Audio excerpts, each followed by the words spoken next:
दोस्तों, यदि आप परमेश्वर को मानते हैं तो निश्चित आप कभी ना कभी उससे प्रार्थना करते होंगे। कुछ तो रोज ही प्रार्थना करते होंगे। परंतु कई बार ऐसा होता है कि आप प्रार्थना करते हैं पर परमेश्वर सुनता नहीं है। कई बार हम जोर जोर से प्रार्थना करने लगते हैं। कई बार हम सोचते हैं कि हम ऐसा करेंगे तो परमेश्वर सुन लेगा। परंतु परमेश्वर कब सुनता है? परमेश्वर किसकी सुनता है? और परमेश्वर के सुनने का क्या कारण है? दोस्तों, यदि आप जानना चाहते हैं कि परमेश्वर प्रार्थनाओं को कैसे सुनता है और क्यों सुनता है, किन परिस्थितियों में सुनता है, तो आइए हमारे साथ इस अध्ययन में शामिल होइए और जानिए कि परमेश्वर हमसे क्या चाहता है कि हम कैसे प्रार्थना करें।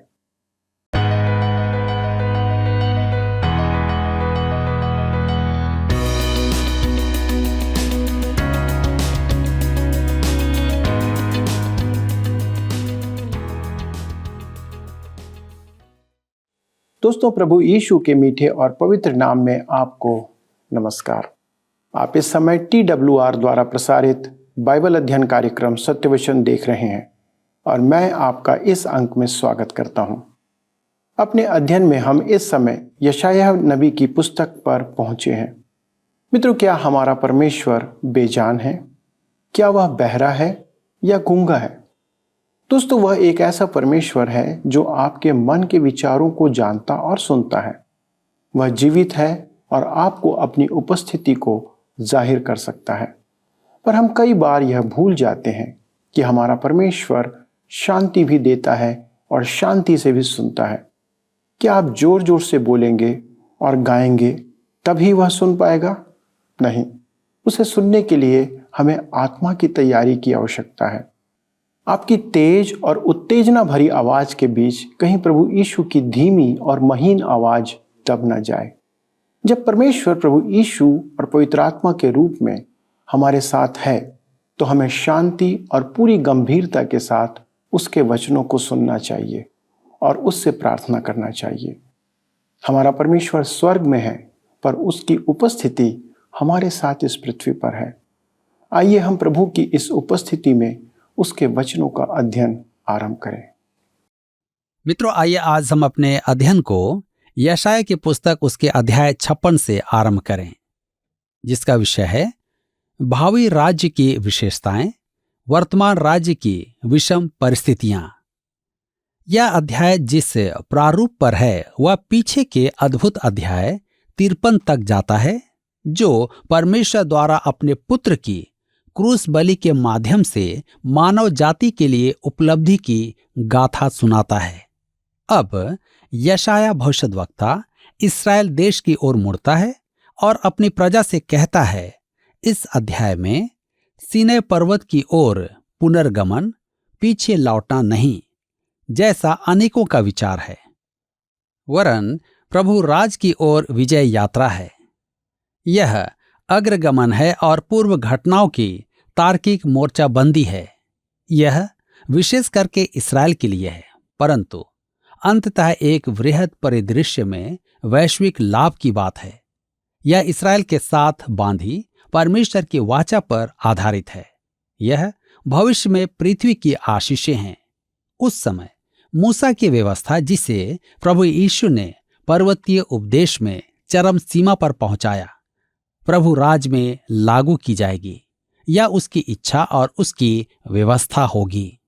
मेरे मित्रों, इस अध्याय में ध्यान का केंद्र घटनाओं की अपेक्षा नैतिकता पर है।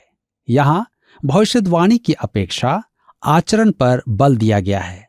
इसका प्रभाव हमारे आज के आचरण पर पड़ना चाहिए। भविष्यवाणी का अध्ययन जिज्ञासा या बौद्धिकता की अपेक्षा पवित्र जीवन के प्रोत्साहन के लिए है। स्मरण रखें कि प्रेरित यूहन्ना ने लिखा है, पहला यूहन्ना के पत्र 3 अध्याय उसके 3 पद में, जो कोई उस पर यह आशा रखता है वह अपने आप को वैसा ही पवित्र करता है जैसा वह पवित्र है। भविष्यवाणी हमें पवित्रीकरण की आशा प्रदान करती है। यशायाह अब प्रभु राज के युग में देख रहा है। प्रभु यीशु राज कर रहा है। जैसा हमने कहा, प्रभु यीशु ने मूसा की व्यवस्था को पर्वतीय उपदेश में चरम सीमा पर पहुंचा दिया था, जिसके आधार पर मूसा की व्यवस्था का पालन करके उद्धार पाना असंभव है।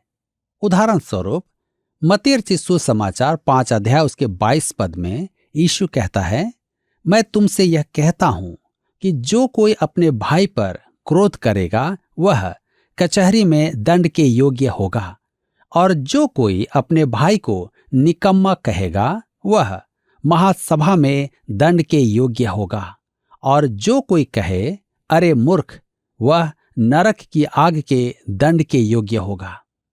इस आधार पर हम में से बहुत कम लोग बच पाएंगे। तब हमारा उद्धार कैसे होगा?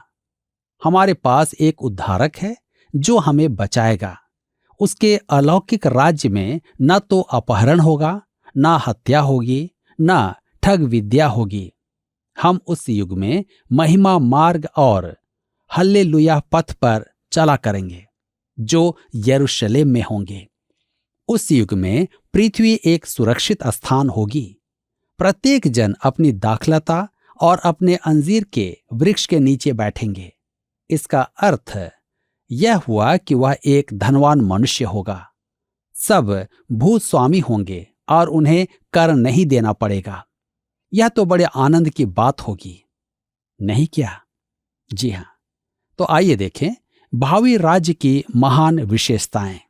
यशायाह की पुस्तक 56 अध्याय के 1 पद में लिखा है, यहोवा यूं कहता है, न्याय का पालन करो और धर्म के काम करो, क्योंकि मैं शीघ्र तुम्हारा उद्धार करूंगा और मेरा धर्मी होना प्रकट होगा। लिखा है, मैं शीघ्र तुम्हारा उद्धार करूंगा।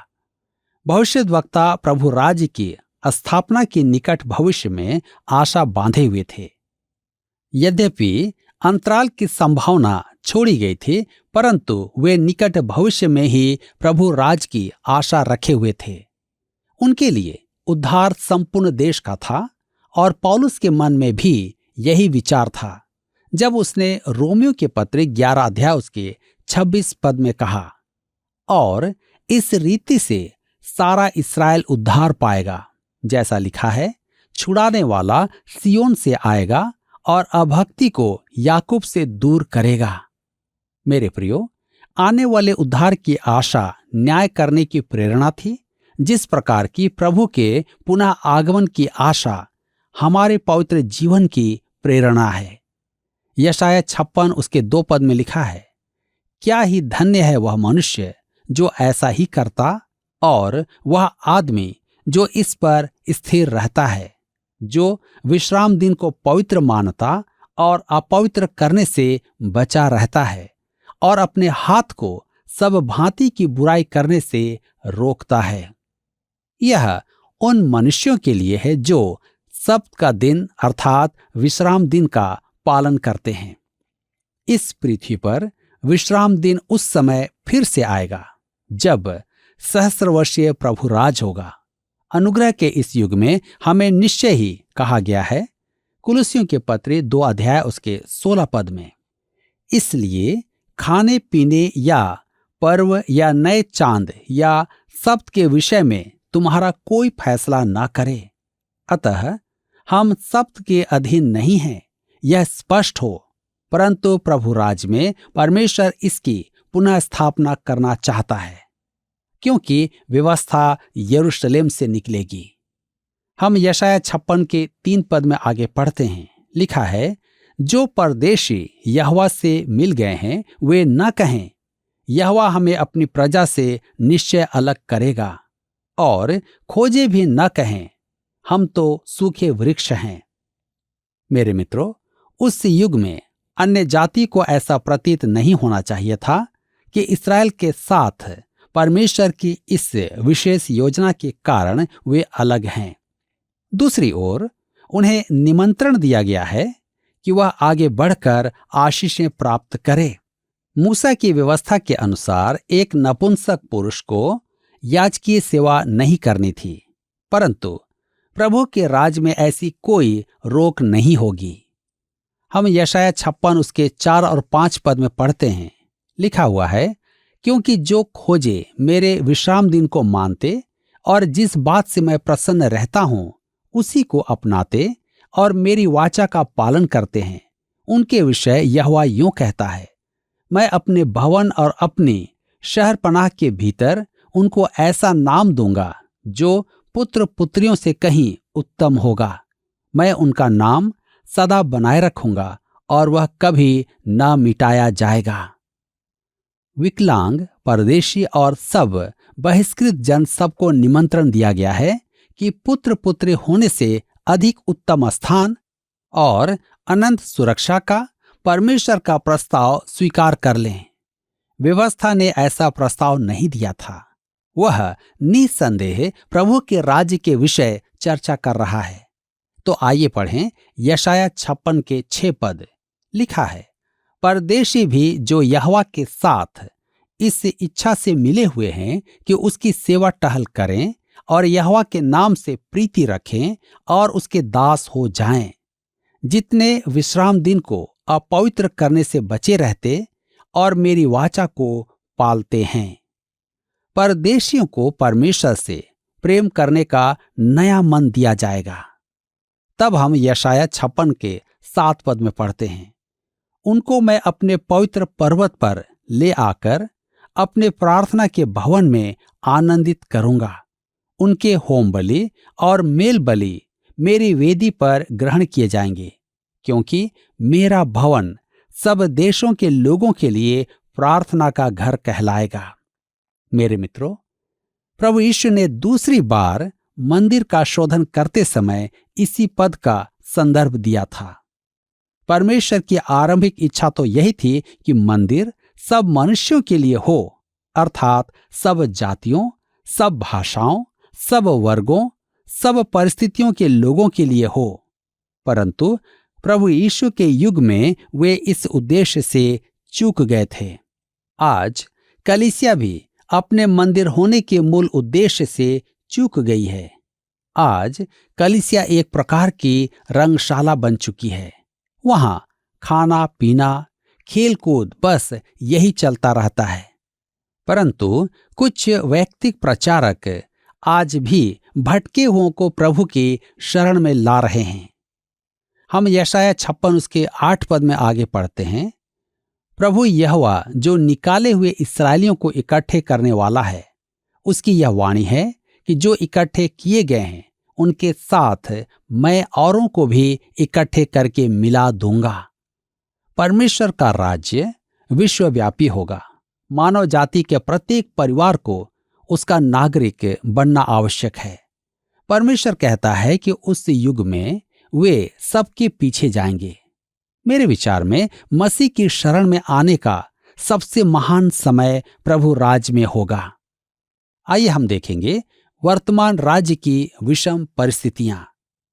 अभी हमने भावी राज्य का परिदृश्य देखा है, तो यशाया अपने युग के राज्य की विषम परिस्थितियों पर ध्यान देता है। आज हम अपने चारों ओर वैसी ही परिस्थितियां देखते हैं। यशाया 56 के 9 पद में लिखा है, हे मैदान के सब जंतुओं, हे वन के सब पशुओं, खाने के लिए आओ। अब वह हमारा ध्यान भावी महिमामय राज्य की संकल्पना से हटाकर उस युग की दुरवस्था की ओर आकर्षित करता है। परमेश्वर अन्य जातियों को जंगली एवं खूंखार पशुओं के समान अपने देश में आने दे रहा है और वे उसकी प्रजा को लूट रहे हैं। अश्शूरी तो आ ही चुके हैं और अब बेबीलोन आने वाला है। इसके बाद अन्य राष्ट्र आएंगे। यदि आपने यरूशलेम की शहरपनाह और विलाप की दीवार को देखा हो तो पाएंगे कि वे विभिन्न युगों के पत्थरों से बनी हुई है।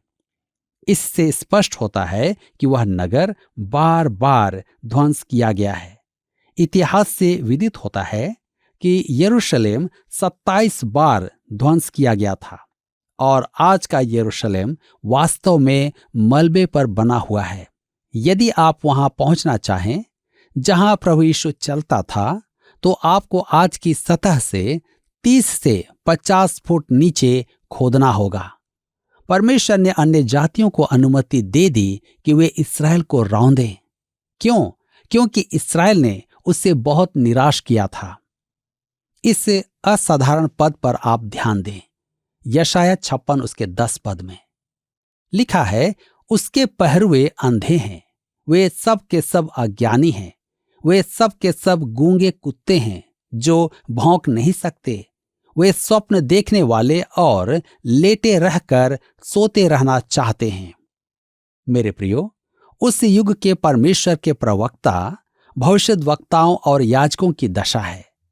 परमेश्वर ने बैरियों को आने दिया क्योंकि उनके अगुए दुर्बल और अयोग्य थे। वे वास्तव में आंख वाले अंधे थे, वे अज्ञानी थे, वे उन कुत्तों के समान थे जो भौंक नहीं सकते। हम फिलिपियों के पत्र 3 अध्याय के 2 पद में देखते हैं, जहां पर पौलुस कहता है, कुत्तों से चौकस रहो, उन बुरे काम करने वालों से चौकस रहो, उन काट कूट करने वालों से चौकस रहो। उसके कहने का अर्थ क्या था? जब वह कहता है कुत्तों से चौकस रहो, उसके कहने का अर्थ यह नहीं कि किसी के कुत्ते के भौंकने से संभल कर चलो। वह उन झूठे शिक्षकों और प्रचारकों के बारे में कह रहा था जो परमेश्वर की पूर्ण सुमति का प्रचार नहीं करते हैं। यशाया के युग में प्रत्येक चरवाहे के पास एक कुत्ता होता था जो भेड़ों को चराने में उसकी सहायता करता था। वह कुत्ता रात में सोते समय अत्यधिक चौकन्ना रहता था। यदि कोई जंगली जानवर या चोर आता तो वह भौंकना आरंभ कर देता था। भविष्यद्वक्ता और याजक का उत्तरदायित्व था कि वे परमेश्वर का वचन सुनाएं, परंतु वे ही परमेश्वर के वचन से अनजान थे। वे उन कुत्तों के समान थे जो संकट के समय भौंकते नहीं थे। उनके लिए शांत रहने में ही भलाई थी। मेरे विचार में आज की झूठी शिक्षाएं केवल इस कारण प्रबल हुई हैं क्योंकि परमेश्वर के सेवकों ने कायरता अपनाई है। परमेश्वर के वचन का प्रचार करने में आपको अपने पैरों पर खड़े होना होता है। मैं वर्षों से यही कर रहा हूं क्योंकि मैं वचन का प्रचार करता आ रहा हूं। जी हां, मैं वचन के प्रचार में यथासंभव अच्छा बनना चाहता हूं, परंतु वचन कठोर है और यह पद तो और भी अधिक कठोर है। मंच पर खड़े होकर परमेश्वर के वचन का खुला प्रचार नहीं करना उस कुत्ते के समान है जो भौंकता नहीं। यह मैं नहीं, यशाया आत्मा की प्रेरणा से कह रहा है।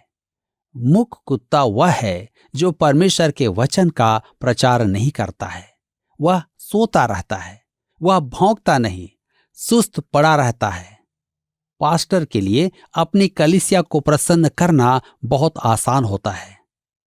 मेरे मित्रों, मैं वर्षों से मंच समितियों से पत्र प्राप्त करता आ रहा हूं जिनमें पास्टर के नाम सुझाने की याचना लिखी होती है।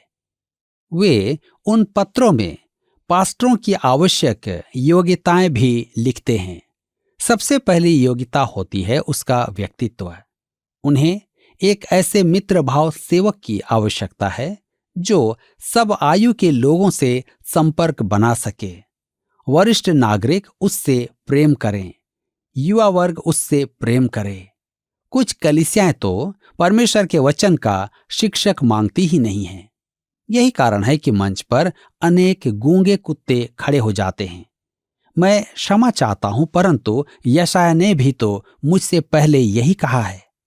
यशाया 56 के 11 पद में लिखा है, वे मर भूखे कुत्ते हैं जो कभी तृप्त नहीं होते। वे चरवाहे हैं जिनमें समझ ही नहीं। उन सबों ने अपने अपने लाभ के लिए अपना अपना मार्ग लिया है। वे मर भूखे कुत्ते हैं। वे अपनी प्रजा के कल्याण कार्य की अपेक्षा अपना ही स्वार्थ सिद्ध करते हैं। एक दिन मैं अपने सेवानिवृत्त मित्र प्रचारक के साथ दिन का भोजन कर रहा था। उसने मुझसे कहा, आपका टीवी और रेडियो संदेश कुछ कठोर है। यदि सुनने वाले आपसे रुष्ट होकर आर्थिक सहयोग देना बंद कर दें तो क्या होगा? मैंने कहा, मैं टीवी और रेडियो कार्यक्रम बंद करके प्रभु को बता दूंगा। यदि वह चाहता है कि मैं उसके वचन का प्रसारण करूं तो वह संभाल लेगा। स्पष्ट बात तो यह है कि यह उसकी समस्या है, मेरी नहीं। मैं तो उसका वचन ही सुनाऊंगा। यशाया 56 उसके 12 पद में हम देखते हैं, लिखा है, वे कहते हैं कि आओ हम दाख मधु ले आएं, आओ मदिरा पीकर छक जाएं, कल का दिन भी तो आज ही के समान अत्यंत सुहावना होगा। प्रजा अपनी दुर्दशा और अपनी विषम परिस्थितियों को शराब में डुबा बैठी थी और शराबियों तथा अंधों के समान भविष्य में प्रवेश कर रहे थे। आज अनेक विश्वासी इसी प्रकार जीवन का सामना कर रहे थे। वे परेशानियों के कारण शराब में डूबे हुए हैं। हमारे वयस्कों और युवाओं में मद्य व्यसन की समस्या है, यहां तक कि बच्चों में भी।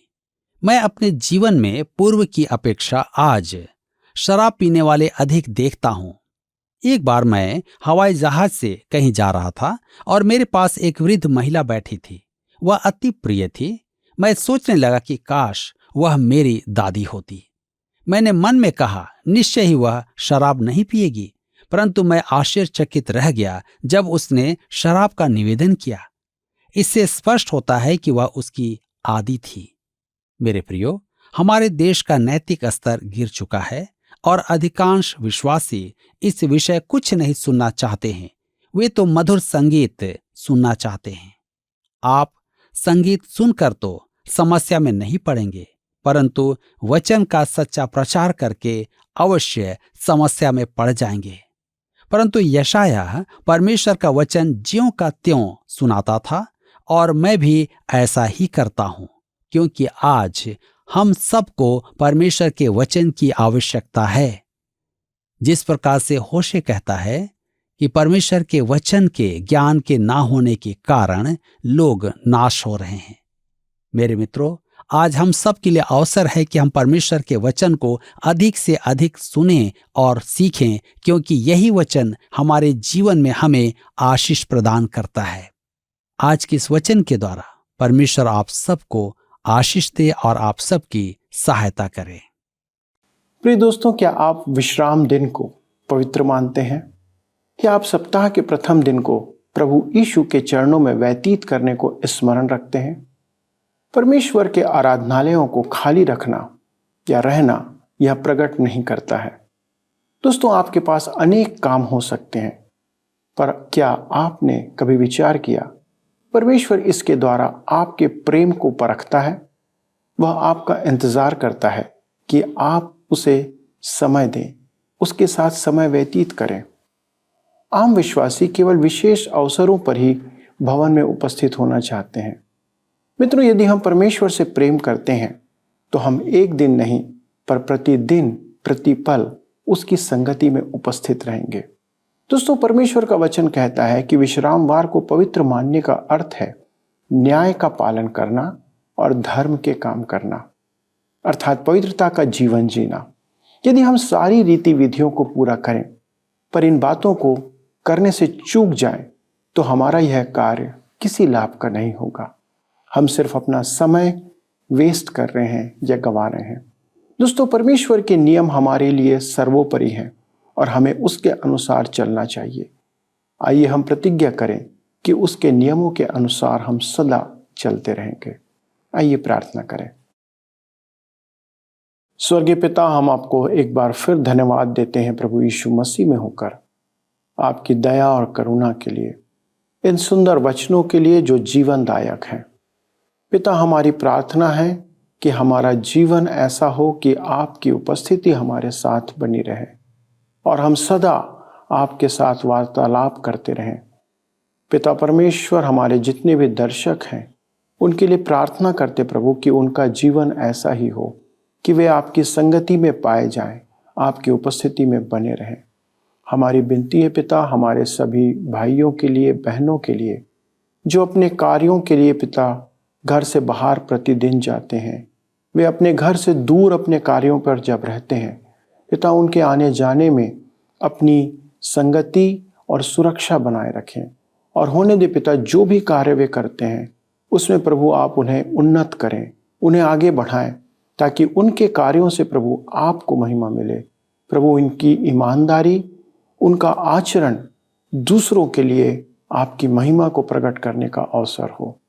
धन्यवाद देते हैं प्रार्थना को सुनने के लिए और विनती को प्रभु यीशु क्रिस्ट के नाम से मांगते हैं, आमीन। प्रिय मित्रों, आज के अध्ययन के द्वारा जो आशीषें आपने प्राप्त की है, क्या आप उन्हें हमारे साथ साझा करना चाहते हैं? तो हमें फ़ोन, SMS या पत्र के द्वारा आप संपर्क करिए। अगले प्रसारण में इस अध्ययन को आगे बढ़ाएंगे। तब तक परमेश्वर के अनुग्रह में बने रहें और उसकी उपस्थिति में आनंद लेते रहें। प्रभु आपको आशीष दे। आइए अब हम प्रश्न को देखें। पिछले प्रश्न का उत्तर है B3। कल के अध्ययन में वचन के संदर्भ में 3 प्रकार के पेय पदार्थों का वर्णन किया गया था। आज के अध्ययन पर आधारित प्रश्न है, इतिहास में हमें विदित होता है कि यरूशलेम खालिस्तान बार ध्वंस किया गया और आज का यरूशलेम वास्तव में मलबे पर बना हुआ है। A 7, B 12, C 25, D 27। मित्रों, इस प्रश्न का उत्तर हमें कल सुबह 6 बजे से पहले विकल्प A, B, C या D के साथ अपना नाम, पता, स्थान के साथ 9651433397 पर SMS या WhatsApp करें। सभी विजेताओं को विशेष पुरस्कार प्रदान किए जाएंगे। धन्यवाद। क्या आपको यह कार्यक्रम पसंद आया? अभी हमें एक मिस कॉल करें और आप अगले विजेता हो सकते हैं।